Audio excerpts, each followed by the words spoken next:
जय माता भवानी, जय श्री राम, जय हनुमान जी महाराज। भाई वीडियो नहीं डालने वाला था, मुझे अचानक कई लोगों के मैसेज आए कि भाई तुमने माता बच्चों की तो वीडियो डाल दी, पिताजी का तो वीडियो डाल दो। मैंने कहा हाँ डालना रह गया है। इंतजार करते हो भाई, मज़ा आता है, मुझे भी अच्छा लगता है जब कोई इंतजार करता है तो उसको बताने में भाई उत्सुकता रहती है ना। तो देखो मित्रों, अब मैं पिता का जो कर्तव्य होता है उसके बारे में थोड़ा सा बताने की कोशिश करूँगा अपनी बुद्धि के हिसाब से।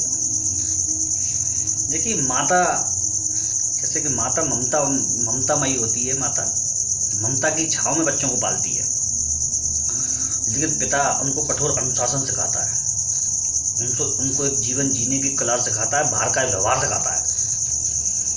जो बाहर का व्यवहार होता है वो पिता ही सिखाता है। और बच्चों को माता प्यार से पालती है तो पिता ताड़न यानी अधिकार से पालता है उनको, उन पर अनुशासन रख के, नज़र रख के।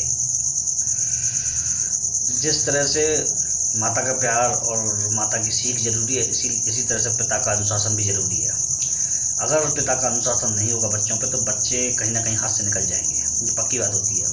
मैंने कई घरों में देखा है कि माँ का ज़्यादा लाड़ प्यार माँ का मिलने की वजह से बच्चे बिगड़ जाते हैं, और पिता उनके ढीले ढाले होते हैं, वो उन पर ध्यान नहीं देते हैं, तो बच्चे बिल्कुल हाथ से निकल जाते हैं।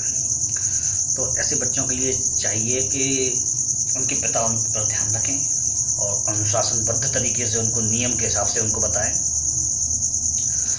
दोनों का एक मित्रों वो तो होता है, जैसे पक्का है। पिता का कर्तव्य है बच्चों को बाहर के व्यवहार से, वातावरण से उनको अवगत कराना, और पिता का जिम्मेदारी तो माँ से लगभग अगर देखा जाए तो ज़्यादा होती है, क्योंकि बच्चों को जो बाहर का मेन सदाचार का पाठ जो पढ़ाते हैं वो पिता ही होते हैं। बच्चों को सदाचार का पाठ और कर्तव्य, सोच विचार, और उन्हें समाज में सही शिक्षा दे करके उनको जीने लायक बनाना, समाज में उनको बैठने लायक बनाना समाज में, ये पिता के कर्तव्य होते हैं। हमेशा अमूमन देखा जाता है, और आप भी अगर पिता है तो आपकी मेंटलिटी भी लगभग यही होगी कि दिन भर माँ घर में रहती है तो माँ को ध्यान नहीं रख पाती। अगर जरा भी बच्चा कुछ गलत तरह करता है तो वो सीधे माँ पे डाल देते हैं कि अरे तुम पर ध्यान नहीं रखा जाता, तुम दिन भर घर में रहती क्या करती हो। जबकि ऐसा नहीं है मित्रों, उसका कर्तव्य अलग है और आपका कर्तव्य है।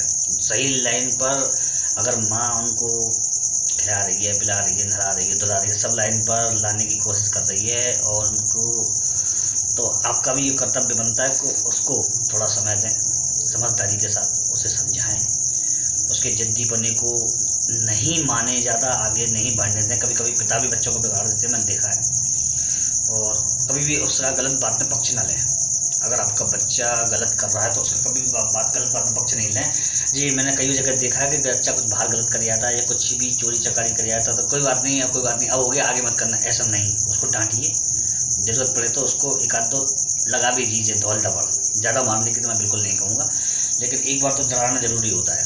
रोज़ मत मारिए बच्चे को, कभी भी मत मारिए रोज़, इससे बच्चा ढीठ हो जाएगा तो उस पर फिर आपके मार का कोई असर नहीं पड़ेगा, आप चाहे कितनी मार लीजिए। इसीलिए आँखों की नज़र, आँखों की डर, आँखों की शर्म बहुत बड़ी चीज़ होती है। आजकल बेटों का ध्यान, बेटे बेटी बराबर समझ के ध्यान रखना चाहिए दोनों का। अगर आप समझ रहे हैं कि आप अपनी बेटी का ध्यान रख रहे हैं तो उसका ध्यान रखना तो गलत है, बेटे का भी उतना ही रखिए, क्योंकि लड़कियाँ इतनी जल्दी आउट ऑफ उस पर नहीं होती हैं, मतलब लिमिट का आउट नहीं करती, लेकिन लड़के जल्दी करते हैं। और लड़कों पर ध्यान न देने की वजह से ही लड़के बिगड़ते हैं। अगर लड़कों पर ध्यान दिया जाता है तो कभी नहीं बिगड़ते, मैंने देखा है। और एक चीज़ और ध्यान रखिए, बच्चों को अगर आपको सही रखना है तो आपको खुद सही बनना पड़ेगा। आपके जो संस्कार, आपकी जो व्यवहार है जीवन में, वही बच्चों में आता है। अगर आप लड़ेंगे, झगड़ेंगे, पमाड़ाबाजी करेंगे, उधम मचाएंगे, बात में कलेश करेंगे घर में, तो बच्चों में तो वो ज़रूर आना है, और वो आपको ही भुगतना है बाद में। और कोई नहीं भुगतेगा उसको आपको ही भुगतना है, आप ही उसको भुगतेंगे, क्योंकि ये सब चीज़ें आपकी की हुई हैं तो आपके ऊपर ये फैक्टर डालेंगी। जीवन में जो जहर घुलता है वो आपकी घुलेगा। बच्चों को ध्यान रखना पड़ेगा आपको, क्योंकि बच्चों को अगर पिता की जिम्मेदारी इसलिए ज़्यादा हो जाती है कि एक तो वो अचानक सामने आ जाते हैं बच्चों के। जिस घर में पिता सुबह का बाहर निकलता है और रात को घर में घुसता है, उस घर के बच्चों में कोई ना कोई मतलब नकारात्मक विचार और हीन भावना जरूर होती है। इसीलिए बच्चों को समय देना चाहिए, इस तरह से समय निकालना चाहिए कि बच्चों को आप 2 घंटे 2 घंटे दें। माँ तो दिन भर उनके साथ है, वो तो उनको समझाती है, आपका भी फर्ज बनता है कि आप उसे समझाएं। और जो आप लोग माताओं पर डाल देते हैं कि इसकी मम्मी है, दिन भर घर में रहती, क्या करती है, बच्चों को नहीं संभाल सकती, वो सब चीज़ें छोड़िए, ऐसा नहीं होता है। ताली कभी एक हाथ से नहीं बजती, ताली दोनों हाथों से बजती है। अगर उसमें माँ का कहीं ना कहीं बच्चे की परवरिश में दोष है, अगर निकालते हैं तो कहीं ना कहीं माँ का दोष है, तो आपका भी है उसमें बड़ा दोष है, पक्की बात है ये। तो उस तरीके से लीजिए। और बच्चों को घुमाने के लिए बाहर लेके जाइए। आप घर में आके टीवी के सामने बैठ जाते हैं, हमारे न्यूज़पेपर पढ़ते हैं और आप समाचार देखते हैं, चैनल देखते हैं, क्रिकेट मैच देखते हैं, लेकिन बच्चों को समय नहीं देते हैं। तो उस चीज़ को समझिए आप। अपनी फ्रस्ट्रेशन, अपनी झुंझलाहट, बाहर का जो आपका जो गुस्सा है, वो कभी बच्चों पे या घर पे पत्नी पे कभी नहीं निकालना चाहिए। ये बहुत बड़ी परेशानी का पैदा कर देगी आगे चलकर आपको, क्योंकि अभी ये आपको छोटी सी बात लगेगी, लेकिन बड़ी आगे चल के बच्चा भी वही करेगा। वो बाहर की सारी टेंशन आपके ऊपर निकालेगा आकर के। जब आप बड़ा हो जाएगा, जब आपका उस पर बस नहीं रहेगा, हो सकता है वो कुछ गलत हरकत भी करे, आपके साथ मारा पिटाई भी कर दे। इसीलिए जैसा आप अभी बीज बोएंगे वैसा ही बाद में बनेगा, क्योंकि एक नाजुक उम्र होती है बच्चों की, उस पर जो प्रभाव, जो छाप पड़ जाती है, वो कभी हटती नहीं जीवन भर। बच्चे जो बचपन में देखते हैं वो जीवन भर नहीं भूलते। इसलिए ध्यान रखिए, अपने बच्चों में संस्कार दीजिए, हिंदुस्तानी संस्कार। अब आप कहेंगे कि हिंदुस्तानी संस्कार क्या होते हैं? उसको किसी देवता की या किसी भगवान की पूजा में लगाइए, महापुरुषों का उसको चरित्र पढ़ाइए, अच्छी चीज़ें पढ़ाइए उनको। टीवी और लैपटॉप और मोबाइल तो हमेशा उनको देखना ही है, लेकिन उस चीज़ में भी डालिए उनको थोड़ा सा।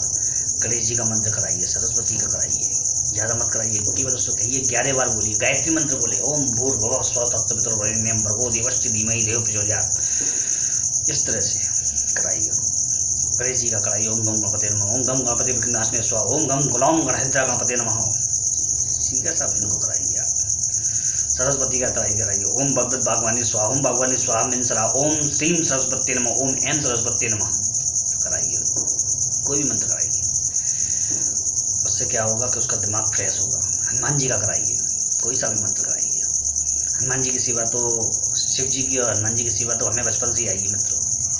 मज़ा आता था माला लेके बैठ जाने में, और ओम नमः शिवाय, ओम नमः शिवाय, ओम नमः शिवाय, ओम नमः शिवाय करते रहते, झूमते तरह तरह की लय बना के, कभी ओम नमः शिवाय, कभी ओम नमः शिवाय, ओम नमः शिवाय, ओम नमः शिवाय। याद आता है वो सब चीज़ें, तो वो सब चीज़ें बैठ जाती हैं मन में, तो वही संकल्प शक्ति बन जाती है, वही आपके मन में भाव हो जाते हैं देवता के प्रति, क्योंकि हम बचपन से उस चीज़ को देख रहे हैं, कर रहे हैं। खूब हम करते थे, खेलते भी खूब थे, खूब क्रिकेट खेलते थे, खूब पतंग उड़ाते थे, सब चीज़ में एक्सपर्ट थे। क्रिकेट में एक्सपर्ट, पतंग में एक्सपर्ट, चेस शतरंज खेलते थे, उसमें भी बहुत बढ़िया, बहुत चीज़ें खेली, बहुत चीज़ें, और जो भी जिसमें भी गई वही आया। फिर एक्सरसाइज का शौक चढ़ा तो शरीर भी बहुत बढ़िया बनाया, वेट लिफ्टिंग की थी, सब चीज़ का शौक रहा है मित्रों। और सब चीज़ में अपना दिमाग कंट्रोल में होने की वजह से सब चीज़ में सफलता मिली, क्योंकि आपका दिमाग अगर संतुलन में है। इसीलिए बच्चों से कहता हूँ, बच्चों तुम भी थोड़ा सा ध्यान रखा करो, माँ बाप को ज़्यादा झुंझलाहट मत दो, चेताओ मत, उनको ज़्यादा परेशान मत करो, आप जान के परेशानी मत पैदा करो, उनका ध्यान अपनी तरफ खींचने की फालतू की कोशिश मत करो। अगर आप कुछ सही करेंगे तो उनका ध्यान अपने आप आपकी तरफ जाएगा। अगर आप कोई सही काम करेंगे तो उनका ध्यान अपने आप आपकी तरफ जाएगा। अच्छे काम करके दिखाइए, क्रिएटिव माइंड बनिए, पॉजिटिव माइंड बनिए,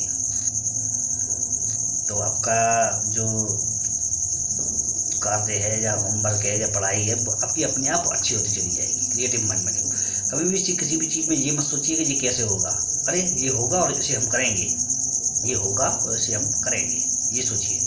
ये सोचेंगे तो आपका काम जरूर होगा और आपको इस चीज़ का रिजल्ट भी बहुत जल्दी मिलेगा, सामने दिखेगा कि हाँ हमने किया।